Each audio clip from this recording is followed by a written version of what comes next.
నమస్కారం. రుద్ర న్యూస్ కు స్వాగతం. చేపల వేటకు వెళ్లిన జాలరి గల్లంతైన సంఘటన కరీంనగర్ జిల్లా మానకొండూరు నియోజకవర్గంలోని తోటపల్లి గ్రామంలో చోటు చేసుకుంది.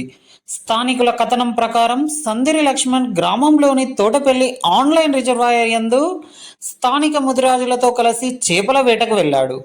జోరుగా కురుస్తున్న భారీ వర్షాల దృష్ట్యా ఆన్లైన్ రిజర్వాయర్లోకి వరద ఉధృతి పెరుగుతుండటంతో రిజర్వాయర్ పూర్తి స్థాయి నీటి మట్టానికి చేరుకుంది.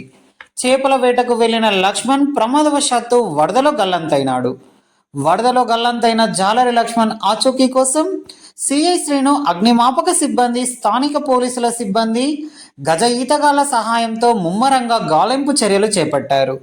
ఘటనా స్థలానికి కనుచూపు మేర వరద కాలువలో గల్లంతైన జాలరి పాదరక్షకాలు లభ్యమైనట్టు అధికారులు గుర్తించారు.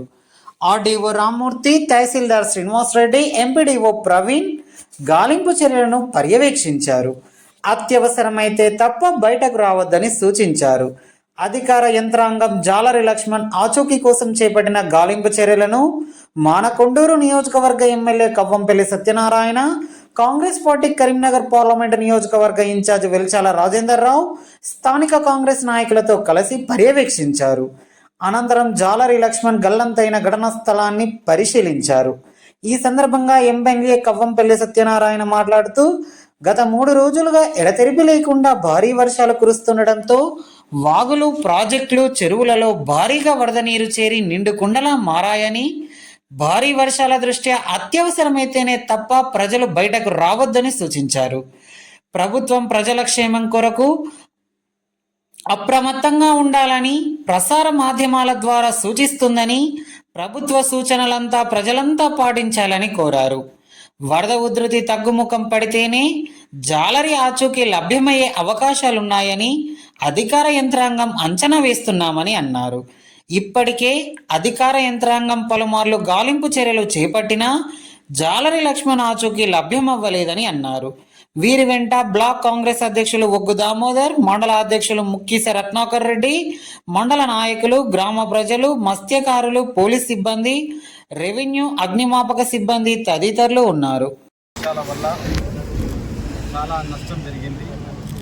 మరి కరీంనగర్ జిల్లాలో ఎడతెరపు లేకుండా కుండపోత వర్షం గత 2 రోజులుగా కురుస్తూ ఉన్నది. ఇది 3వ రోజు. ప్రభుత్వం కూడా ఈరోజు సెలవులు ప్రకటించింది.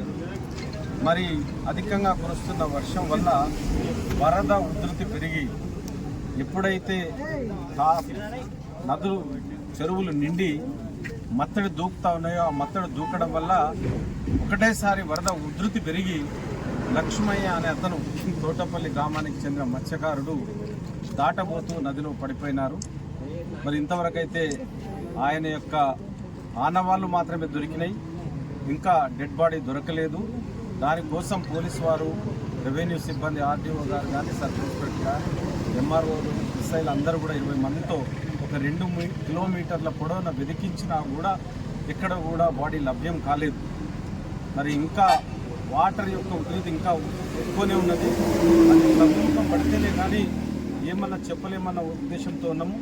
కాబట్టి కుటుంబ సభ్యులు ఎప్పుడు అధైర్యపడకండి, చూద్దాము. అదేవిధంగా ప్రభుత్వం నుండి చేసే ప్రతి ప్రయత్నం చేస్తామని తెలియజేస్తూ ఉన్నాం. మరి ప్రజలందరికీ కూడా నేను విజ్ఞప్తి చేస్తూ ఉన్నాను. వర్షం ఈరోజు కూడా అధికంగానే పడుతుందని మనకు ప్రకటించినారు. కాబట్టి బయటకు వచ్చి పని లేకుండా మీరు బయటకు వచ్చి ప్రమాదాలను కొని తెచ్చుకోవద్దని నేను మీ అందరికీ కూడా విజ్ఞప్తి చేస్తూ ఉన్నా. అవసరం ఉంటేనే, అది ప్రాణానికి సంబంధించిన హెల్త్ సమస్య అయితేనే బయటకు రండి, కానీ వేరే సమస్యల వల్ల బయటకు రావద్దని కూడా మీకు తెలియజేస్తూ ఉన్నాను.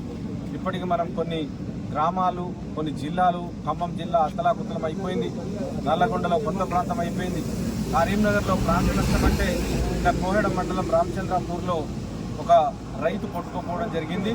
తోటపల్లిలో మానకొండలో ఒక రైతు నిన్న మత్స్యకారులు కొట్టుకుపోవడం జరిగింది. పెద్దగా ప్రాణ నష్టం ఏం జరగలేదు. ప్రభుత్వం అన్ని చర్యలు తీసుకుంటా ఉన్నది. కాబట్టి అందరూ కూడా సహకరించాలని అందరికీ విజ్ఞప్తి చేస్తూ ఉన్నారు. సిఐ గారు, ఎస్ఐ గారు అందరూ కూడా 20 మందితో 2 కిలోమీటర్ల పొడవున వెతికిచ్చినా కూడా డెడ్ బాడీ ఎక్కడ దొరకలేదు. దాన్ని ప్రభుత్వం దృష్టికి తీసుకెళ్లడం జరిగింది. కలెక్టర్ గారు కూడా ఎప్పుడు టచ్లోనే ఉన్నారు, అందరికీ సలహాలు సూచనలు చేస్తూ ఉన్నారు. మరి ఇంతవరకు అయితే దొరకలేదు. ఏమన్నా ఉధృతి ఆగిన తర్వాత, వరద ఉధృతి ఆగిన తర్వాత ప్రయత్నాలు చేసి చూస్తామని తెలియజేస్తూ ఉన్నాం. ప్రజలందరికీ ఒకటే విజ్ఞప్తి చేస్తూ ఉన్నాం. నిన్నటి నుండి కూడా వాట్సాప్ల ద్వారా, టీవీల ద్వారా, పేపర్ల ద్వారా చెప్పినాము. ఈరోజు కూడా రెడ్ అలర్ట్ని ప్రకటించినారు కాబట్టి అవసరం లేకుంటే ప్రజలు బయటకు రాకూడదని విజ్ఞప్తి చేస్తూ ఉన్నాం. ఇటువంటి అనుకోని సంఘటనలు జరుగుతూ ఉన్నాయి. మనము వర్షాన్ని కానీ, వరదను కానీ, దాని ఉధృతిని కానీ మనం అంచనా వేయలేకపోతున్నాం. కాబట్టి ప్రజలందరూ ఇది గమనించి అవసరం ఉంటేనే బయటకు వెళ్ళాలని నేను విజ్ఞప్తి చేస్తూ ఉన్నా. దయచేసి ప్రాణ నష్టం జరగకుండా ప్రతి ఒక్కరూ చూసుకోవాల్సిన బాధ్యత ఉన్నది. కాబట్టి మీకు అందరికీ కూడా ప్రభుత్వం తరఫున కానీ, నేను ఈ నియోజకవర్గ ఎమ్మెల్యేకి కానీ మీకు అందరికీ ఒక విజ్ఞప్తి చేస్తూ ఉన్నా. దయచేసి బయటకు రావద్దని తెలియజేస్తా ఉన్నా.